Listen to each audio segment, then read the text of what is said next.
Millionaire forces black manservant to go to a gala party to mock him. But when he arrives, his daughter falls in love, hoping to humiliate him. She compels him to attend an opulent event. The evening takes an unexpected turn when her own daughter becomes enamored with him, complicating relationships. And if you cherish your family and love stories like this, don't forget to subscribe to our channel and avoid 10 years of bad luck. Victor Harrington sat behind his mahogany desk in his penthouse office on the 50th floor of Manhattan's most prestigious business district. The wall behind him displayed an impressive collection of business awards, each carefully positioned to catch the evening light. Family photos in silver frames showed a curated version of his life. Vacation shots in the Maldives, charity galas, and his daughter Emily's graduation from Yale. The phone rang, its sharp tone cutting through the quiet of the office.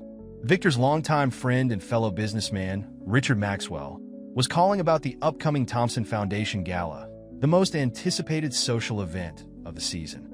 "Victor, old friend," Richard's voice carried through the speaker. "Have you sorted out your guest list for Saturday? The foundation is expecting quite a turnout."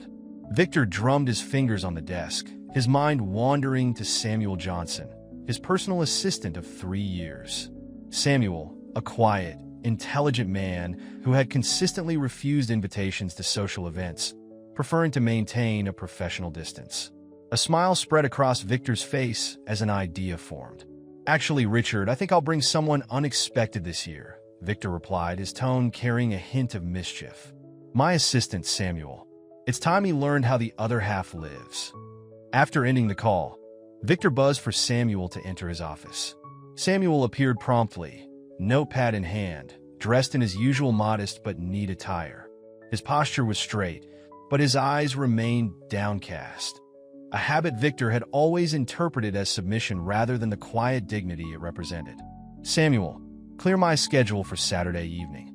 You'll be accompanying me to the Thompson Foundation Gala," Victor announced, watching with satisfaction as surprise flickered across Samuel's face. "Sir, I appreciate the invitation, but I don't think," Samuel began, his voice steady despite his obvious discomfort. "This isn't an invitation, Samuel. It's a requirement of your position," Victor cut him off, standing to approach his custom-fitted wardrobe in the corner of the office. "I'll have my tailor visit tomorrow morning. You'll need a proper tuxedo." Samuel's reluctance was visible in the tension of his shoulders and the slight furrow of his brow, but he nodded silently. Victor noticed his assistant's hands tighten slightly on the notepad, the only outward sign of his resistance. The evening of the gala arrived, and Victor's driver picked them up in the Bentley. As they cruised through Manhattan's glittering streets, Victor lounged in the leather seat, occasionally glancing at Samuel, who sat stiffly beside him. The city lights reflected off the windows, creating a kaleidoscope of colors that Samuel seemed lost in. "You know, Samuel," Victor broke the silence, swirling his pre-gala scotch, "I built all this from nothing. My father was a factory worker, but I had ambition. That's what separates men like me from men like you. The drive to rise above our station." Samuel remained quiet, his gaze fixed on the passing cityscape. The lights of Times Square flashed across his face, illuminating a complexity in his expression that Victor failed to notice. In the reflection of the window, Samuel's eyes held not the submission Victor assumed, but a deep well of thought and careful observation. The drive continued through the city, past the elegant brownstones and exclusive clubs that marked Manhattan's elite territory. Victor continued his monologue about his successes, each word carefully chosen to remind Samuel of the social gulf between them. Yet Samuel's silence spoke volumes, his mind clearly processing something beyond the immediate discomfort of his situation. The Thompson Foundation Gala transformed the Metropolitan Museum's Grand Hall into a symphony of elegance. Crystal chandeliers cast warm light over marble floors, where New York's elite moved like pieces on a chessboard, each interaction calculated and purposeful. A string quartet played Vivaldi in the corner, their music floating above the steady hum of sophisticated conversation. Victor guided Samuel through the entrance with a grip on his elbow that appeared friendly to onlookers but communicated clear control. Despite the perfectly tailored tuxedo, Samuel stood out, not for lacking refinement, but for possessing a different kind of grace that caught the attention of several guests.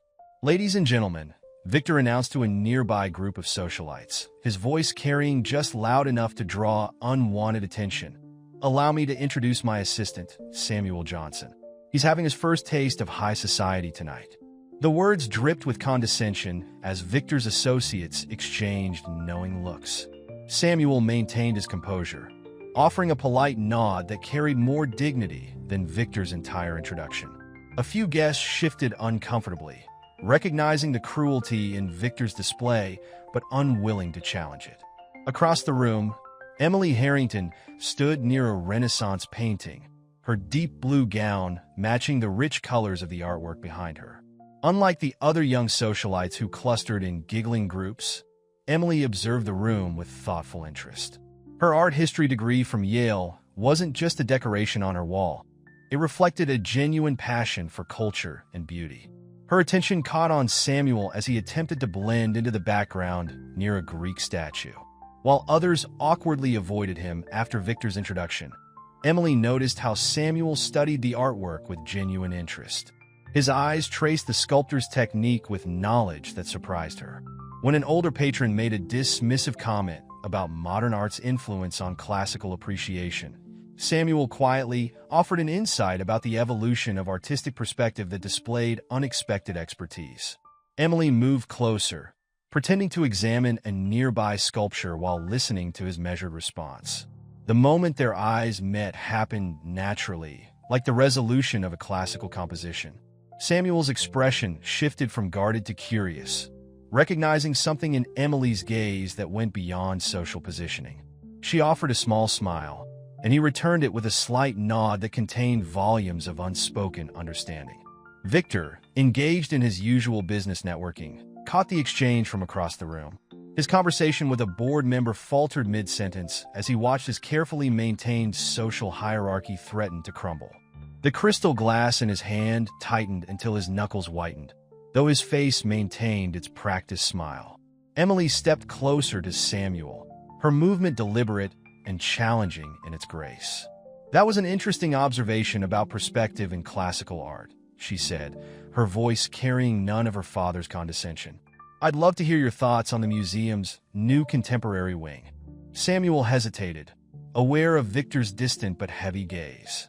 "I've only seen it through published articles," he admitted, his voice quiet but confident. Though the curator's choice to contrast traditional forms with modern interpretation is fascinating. Their conversation flowed naturally, each response revealing layers of shared interest and understanding. Other guests began to notice, their glances shifting between the unlikely pair and Victor's increasingly rigid posture. The string quartet transitioned to a new piece, but Victor barely heard it. His victory lap of social cruelty was transforming into something entirely unexpected.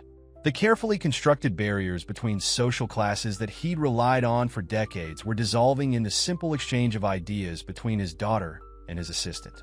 The cocktail hour hit its stride as waiters glided through the crowd with champagne and hors d'oeuvres. Emily and Samuel had migrated to a quieter corner near an impressive Monet, their conversation deepening beyond initial pleasantries.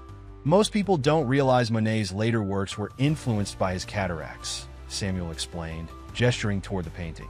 The warmer colors and blurred edges weren't just stylistic choices. They reflected how he actually saw the world.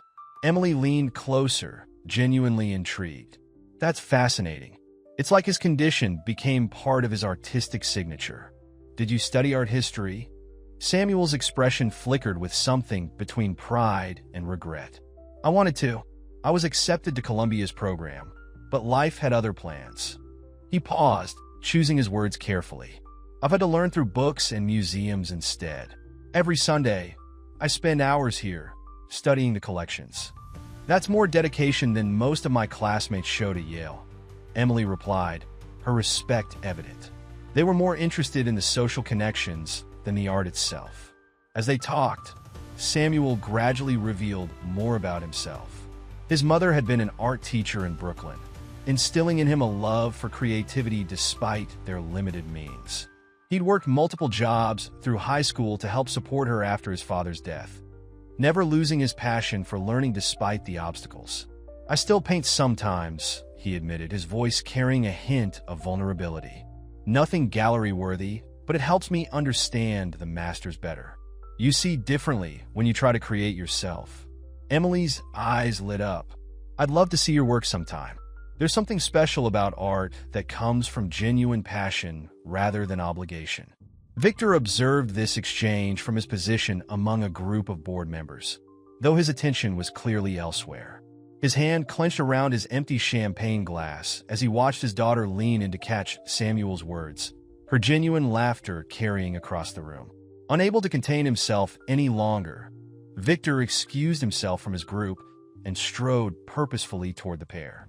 His shoes clicked against the marble floor, each step radiating authority and barely contained anger. "Emily," he interrupted, his voice sharp enough to make nearby guests turn. "Surely you're not boring Mr. Johnson with your art school theories. He has actual work to attend to." Emily straightened, meeting her father's gaze with matched intensity. "Actually, Dad, Samuel knows more about art history than most of my professors did. We were having a fascinating discussion about. I'm sure he's found some time to read between filing papers and fetching coffee." Victor cut in, his tone dismissive. "But this is hardly the venue for such academic discussions." Samuel remained composed, though his jaw tightened slightly. "Mr. Harrington, your daughter's insights on modern art's influence on restoration techniques are quite remarkable. You must be proud of her expertise." Victor's face darkened at Samuel's refined response, which only highlighted the baselessness of his own prejudice. Emily stepped slightly closer to Samuel, a subtle but clear gesture of solidarity that didn't go unnoticed by the growing audience of onlookers. "I don't need you to tell me about my daughter's accomplishments." Victor snapped, his careful social mask slipping. "Emily, there are several board members who've been asking to speak with you. More appropriate company for someone of your standing." Emily didn't move. "I'm exactly where I want to be, Dad, and I think you're embarrassing yourself more than anyone else right now." The tension crackled in the air, made more prominent by the elegant setting and watchful eyes of New York's elite. What had started as Victor's attempt to humiliate his employee was backfiring spectacularly, revealing more about his own character than Samuel's. The elegant atmosphere of the gala began to shift, like a cloud passing over the sun. Groups of guests huddled together, their whispered conversations punctuated by furtive glances toward the unfolding drama.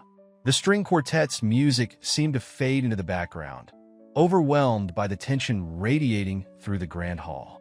Victor retreated to a cluster of fellow business executives, his usual commanding presence somewhat diminished.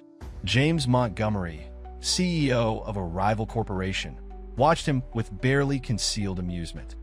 "Trouble with the help, Victor?" he asked, voice dripping with false concern. "A minor situation," Victor replied through clenched teeth. "Nothing that won't be resolved by tomorrow morning." He pulled out his phone, typing furiously. Within minutes, his PR team would be preparing damage control strategies, though they couldn't have anticipated this particular scenario. Meanwhile, Emily had guided Samuel to the museum's terrace garden. The space offered a respite from the charged atmosphere inside, with carefully manicured topiaries and soft lighting, creating an almost magical environment against the Manhattan skyline. "I'm sorry about my father," Emily said, leaning against the stone balustrade. "He's always been obsessed with social status, but this is a new low, even for him." Samuel stood beside her, maintaining a respectful distance while taking in the city lights. "You don't need to apologize for him. I've worked for men like your father before. They see the world through a very particular lens." "What made you stay?" Emily asked, turning to study his profile. "You're clearly overqualified for an assistant position." Samuel was quiet for a moment, collecting his thoughts. "I needed stability when my mother got sick. The job paid well, and the healthcare benefits covered her treatments. After she passed, I stayed because..." He paused, "because I believed I could learn something valuable, even from someone like your father." Inside, Victor had gathered a small group of influential guests, including board members from major corporations and art foundations. "That man is not who he pretends to be," he insisted, his voice low but intense. "I've seen his type before. social climbers looking for any opportunity to advance. Richard Maxwell, who had witnessed the earlier confrontation, raised an eyebrow. He seemed quite knowledgeable about art, Victor. Perhaps you've underestimated him. Knowledge can be memorized, Victor dismissed. But class? Breeding? Those things can't be faked. He pulled out his phone again, scrolling through contacts. I have friends at several galleries.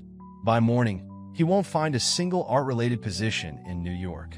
Back on the terrace, Emily and Samuel's conversation had deepened. The city sprawled before them, a tapestry of lights and possibilities. I've always felt trapped, Emily confessed. Everyone expects me to follow a certain path, marry someone from the right family, join the right boards, maintain the right image. And what do you want? Samuel asked, his voice gentle but direct. To make my own choices, to be recognized for my knowledge and passion, not my last name. She turned to face him fully. What do you want, Samuel? To create something meaningful, he replied, his eyes meeting hers. Art, connections, understanding, something that transcends social barriers and speaks to what makes us human. The moment between them hung in the air, weighted with possibility. The distant sound of traffic below mixed with the muffled music from the gala, creating a soundtrack to their unexpected connection. Inside, Victor's allies were already making calls, setting in motion a plan to discredit Samu. Within their social and professional circles. But their plotting felt hollow, like trying to hold back the tide with bare hands.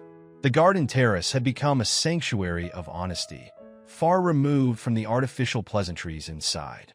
Samuel, feeling more vulnerable than he had in years, found himself sharing the story he'd kept buried throughout his professional life. When I first started working in Manhattan, he began, his voice steady but quiet. I applied to every gallery and museum. I had recommendations from professors who'd seen my work at community college. But doors kept closing, sometimes literally, when they saw who I was, where I came from. Emily listened intently, her hand unconsciously moving closer to his on the stone balustrade. What do you mean? Who you were? A kid from Brooklyn, son of a teacher and a mechanic, community college education. Samuel's laugh held no bitterness, only resignation. Your father's not unique in his worldview. This city runs on unspoken rules about who belongs where. I learned to navigate it by becoming invisible. The perfect assistant, seen but not heard. Inside the gala, Victor had cornered Emily's mother, Charlotte, who had just arrived fashionably late. Do you see what your daughter is doing? He hissed, gesturing toward the terrace. She's throwing away everything we've built for her. Charlotte observed the scene through her lorgnette, her expression unreadable. She's talking to someone, Victor. Hardly a scandal. To a servant. Victor's voice rose, drawing attention. Our daughter, who could have her pick of suitable matches, is out there with my assistant. It's humiliating. The only humiliation I see, Charlotte replied coolly, is your behavior tonight. You've turned what should have been a charitable event into a display of personal prejudice. On the terrace, Samuel continued his story. I kept painting, though, every free moment. My apartment's barely big enough for a bed, but I made space for an easel. Art was my escape, my way of processing everything I saw working for men like your father. I want to see them, Emily said suddenly. Your paintings. Not because I don't believe you, but because I want to understand how you see the world. Samuel turned to her, surprised by the intensity of her request. They're not like the works in there. He gestured toward the museum. They're raw, uncomfortable sometimes. They show things people like your father prefer to ignore. Good, Emily stated firmly. Art should make people uncomfortable. It should force them to see beyond their bubble. Their moment was interrupted by Victor's angry voice, carrying from inside. He had abandoned all pretense of discretion, his face flushed with anger and possibly too much scotch. Emily, your behavior is unacceptable. Get inside this instant. Emily straightened, her posture shifting from relaxed to defensive. I'm 26 years old, Dad. I'm not a child you can order around. As long as you live under my roof, use my name, and spend my money, you'll do as I say. Victor stepped onto the terrace, his presence filling the space with tension. Then maybe it's time I stop doing all those things, Emily replied, her voice shaking but determined. I've been trying to tell you for months. I'm not happy living this way, pretending to be someone I'm not, just to maintain your idea of social status. Samuel began to step away, but Emily caught his arm. Stay, she said, loud enough for her father to hear. You've done nothing wrong, and I'm tired of watching good people back down because of my father's threats. Victor's face contorted with rage. You ungrateful. He stopped himself, aware of the growing audience at the terrace doors. Everything I've done has been for you, to give you the life you deserve. No, Emily countered, her voice gaining strength. Everything you've done has been to satisfy your own need for control and social validation. And I'm done being ROP in your performance. The tension on the terrace was interrupted by the arrival of Marcus Sterling, one of New York's most influential art critics. His presence commanded immediate attention, his reputation for making or breaking careers preceding him. He moved with deliberate slowness, seemingly oblivious to the family drama he was walking into. I couldn't help but overhear your earlier discussion about Monet's later period. Sterling addressed Samuel directly, ignoring Victor's attempt to intercept him. Your analysis of his color progression was quite insightful. Samuel maintained his composure, though Emily noticed his hands briefly clench at his sides. Thank you, sir. I've spent considerable time studying the transition in his work. Yes, quite evident, Sterling continued, pulling out his signature moleskin notebook. You mentioned something about his brushwork reflecting both his visual impairment and his emotional state during that period. I'd be interested in hearing more. Victor stepped forward, attempting to redirect the conversation. Marcus, surely you'd rather discuss the new wing's funding with the board members inside. Victor, Sterling cut him off sharply. I speak with board members at every event. Rarely do I encounter someone with such a nuanced understanding of artistic evolution. He turned back to Samuel. Tell me, have you written any papers on your theories? Before Samuel could respond, Bernard Wellington, another prominent figure in the art world, joined their group. I must agree with Marcus. Your observations about the relationship between physical perception and artistic expression are fascinating. Victor watched helplessly as his carefully orchestrated evening continued to unravel. His face reddened as more guests gathered around Samuel, genuinely engaged in the discussion that had evolved from simple art appreciation to a deeper analysis of artistic interpretation. This is absurd, Victor finally exploded, unable to contain himself. He's my assistant. He files papers and manages my calendar. This pretense at intellectual discourse is nothing but what, Dad?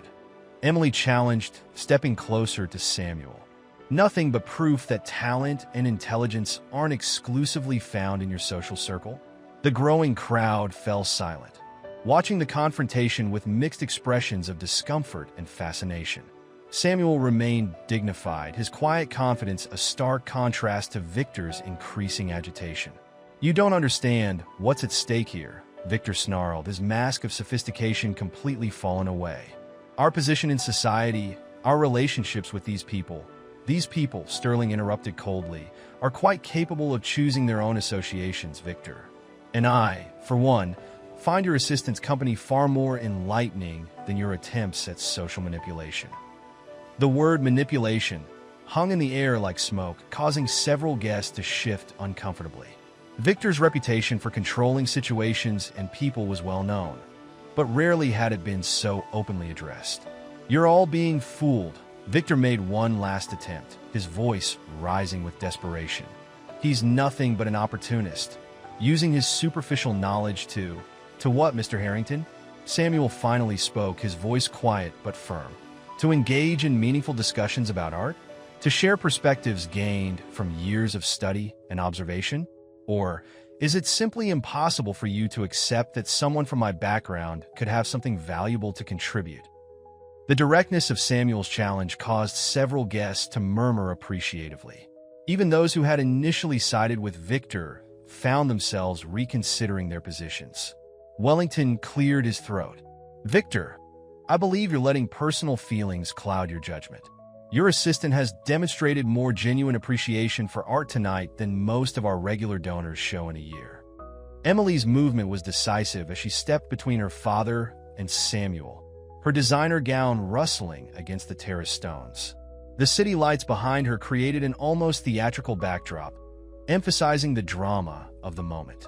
"That's enough, Dad," she declared, her voice carrying across the now silent terrace. "Every time someone threatens your carefully constructed worldview, you resort to intimidation and social pressure. But not this time." The assembled crowd had grown larger, with nearly half the gala's attendees now witnessing the confrontation. Phones had disappeared into pockets. New York's elite knew when something was too delicate to document publicly. "Emily," Victor warned, his tone dropping dangerously low, "you're making a scene." "No, you made a scene when you brought Samuel here to humiliate him. You made a scene when you couldn't handle the fact that he proved to be more than you expected. And you're making a scene now by refusing to acknowledge your own prejudice." Samuel stood quietly, his presence steady and grounding behind Emily. For the first time in his 3 years of employment, he wasn't trying to fade into the background. Instead, he stood straight, his dignity intact despite Victor's attempts to strip it away. The whispers among the crowd grew louder, more distinct.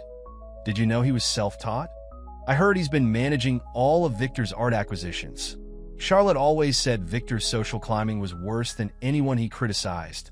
Victor's gaze darted around the crowd, watching as his carefully maintained social position began to crumble. Each whisper, each speculative glance, chipped away at the facade he'd spent decades building. "Do you know why I hired him?" Victor suddenly announced, his voice taking on a desperate edge. "Because he was qualified? No.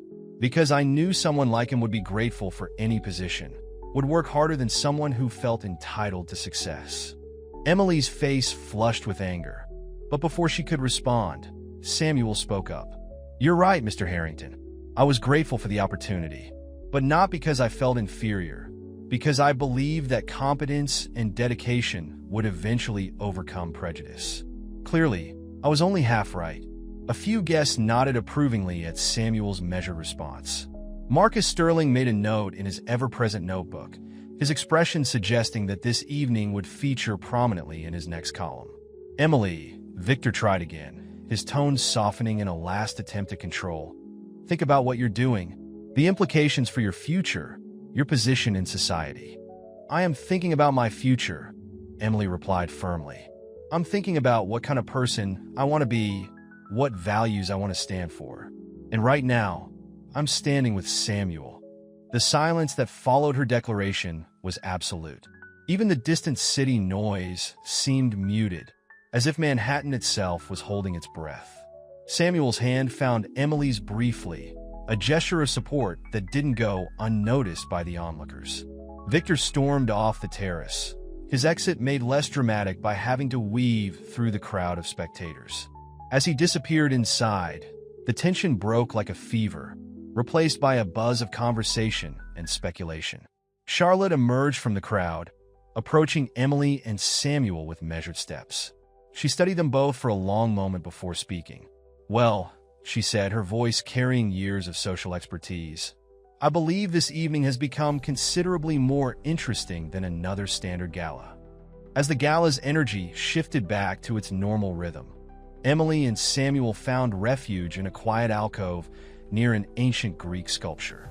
The space felt removed from the drama that had just unfolded, though occasional glances from passing guests reminded them they weren't completely invisible. "I've never seen anyone stand up to him like that," Emily said, settling onto a marble bench. "Most people just smile and nod, then complain behind his back." Samuel remained standing, his posture relaxed but dignified. "I didn't plan to.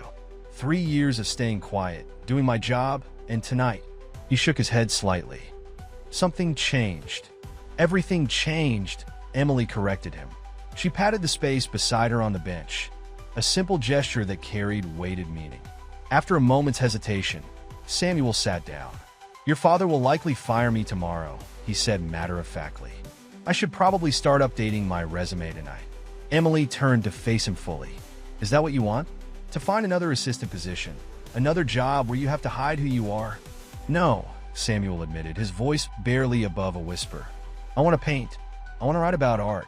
I want to contribute to the conversations that happen in places like this." but as myself, not someone's employee lurking in the background. The string quartet had started playing again, the melody of Beethoven's Moonlight Sonata floating through the air. Several couples moved to the dance floor, trying to restore normalcy to the evening. "Dance with me," Emily said suddenly, standing and extending her hand. Samuel looked up, surprise evident on his face. "Your father has already done his worst," Emily finished. "And failed. Dance with me, Samuel." He took her hand, and they moved toward the dance floor. The other dancers parted slightly, creating space while trying to appear as though they weren't watching. Samuel's years of observing proper etiquette at these events served him well as he led Emily in a perfect waltz. "Where did you learn to dance?" she asked, genuinely curious. "YouTube tutorials," he admitted with a small smile. "I thought it might be useful to know working in this world, though I never expected to actually use the skill." They moved together naturally, as if they'd danced 100 times before. Emily noticed how Samuel instinctively adjusted his steps to complement her own, just as he'd been doing all evening with their conversations. "I meant what I said earlier," Emily spoke softly, meant for his ears alone, "about standing with you. I'm tired of living according to someone else's rules." "It won't be easy," Samuel warned. "Your father has influence in every gallery and museum in the city." "Then we'll start our own gallery," Emily replied without hesitation. "I have my trust fund, and you have the talent and knowledge. We could create something different, something genuine." The music swelled around them, and other dancers became mere shadows in the periphery. For a moment, they weren't the center of scandal or the subject of whispered conversations. They were just two people discovering something unexpected and precious. From the entrance to the ballroom, Victor had returned to witness this latest development. His face was a mask of conflicting emotions as he watched his daughter dance with the man he brought here to humiliate. Something in their easy movement together, their obvious connection, seemed to pierce through his armor of social prejudice. Marcus Sterling approached Victor as he stood watching the dance floor, his critics taking in every detail of the scene.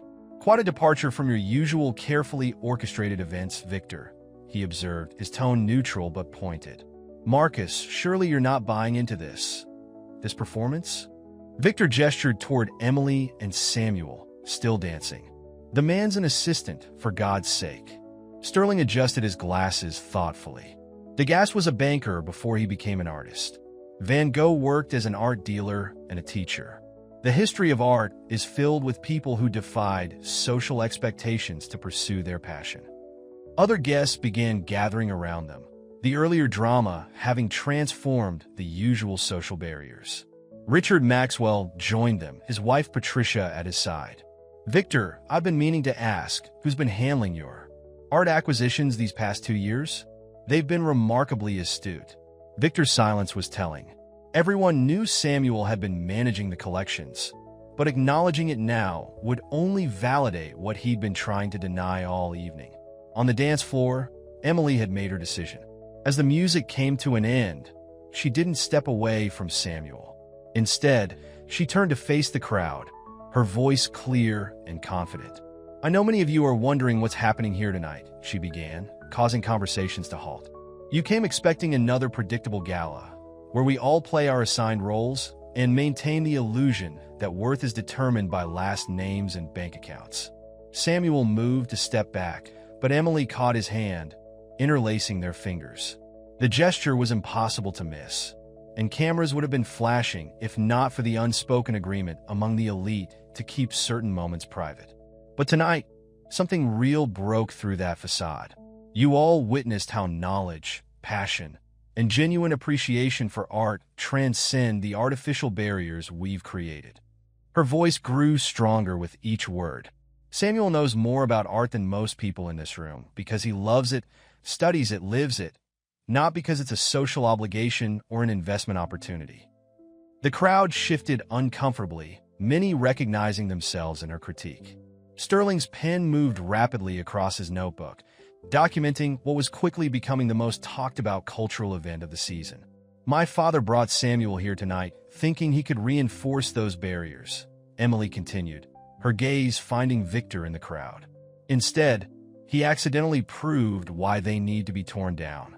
A slow applause started from somewhere in the back of the room.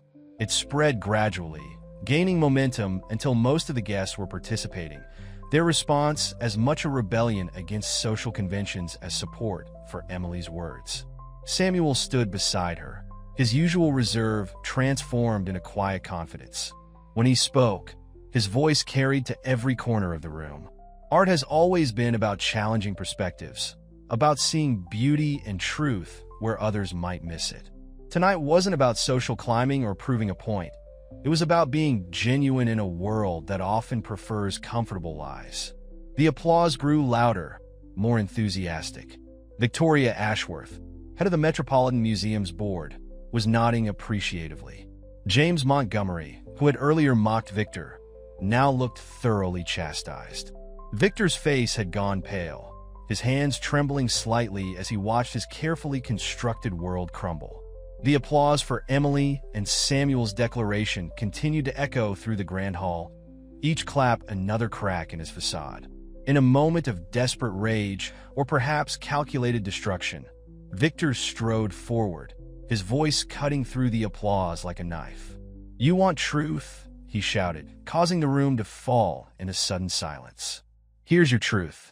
Samuel Johnson isn't just some working-class hero who pulled himself up by his bootstraps." Emily felt Samuel tense beside her, but he didn't move. The crowd leaned in, hungry for what promised to be the evening's final dramatic revelation. "Tell them, Samuel," Victor demanded, his voice shaking. "Tell them who your father really was." "Or shall I?" "William Montgomery. Yes, the William Montgomery, my former partner who nearly destroyed everything I built before disappearing 28 years ago." The gasps were audible. James Montgomery, who had been watching from the sideline, stepped forward, his face a mask of shock. "William was my brother," he said slowly, studying Samuel's face with new interest. "He vanished after the scandal. We never knew he had a son." Samuel's composure finally cracked, but not in the way Victor expected. He laughed, a genuine, almost relieved sound that echoed off the marble walls. "I wondered how long you'd hold on to that information, Mr. Harrington. How long you'd keep it as ammunition." Emily turned to Samuel, confusion evident in her expression. "You knew?" "I found out 6 months ago," Samuel admitted, his voice steady. "I was organizing Mr. Harrington's private files and found the investigation report he'd commissioned. My father wasn't just a mechanic. He changed his name, started over. He taught me about art from the little he'd retained from his former life, never revealing where that knowledge came from." Victor's triumph turned to ash in his mouth as he realized his revelation had failed to achieve its intended effect. Instead of destroying Samuel's credibility, he'd only exposed his own manipulative nature. "So you've been hiding this? Planning some kind of revenge?" Victor demanded, grasping at straws. "No, Mr. Harrington," Samuel replied calmly. "I simply continued doing my job, proving my worth through my work rather than my name. Something you might want to consider." Emily's grip on Samuel's hand tightened. Rather than pulling away in shock, she moved closer. "So you're technically from exactly the kind of family my father always wanted me to associate with," she said, a hint of irony in her voice. How wonderfully contradictory. The crowd had begun to murmur again, but this time the whispers held a different tone. The story had transformed from a simple tale of class conflict into something more complex, a narrative about identity, authenticity, and the true meaning of heritage. Victor watched helplessly as Charlotte approached Emily and Samuel. His wife's expression was unreadable as she studied them both. Finally, she spoke, her voice carrying the weight of years of social authority. "Well," she said, "it seems we have quite a bit to discuss over Sunday dinner." She turned to Samuel. "I assume you'll join us? We can talk about the gallery Emily mentioned earlier. I know several spaces in Chelsea that might suit your vision."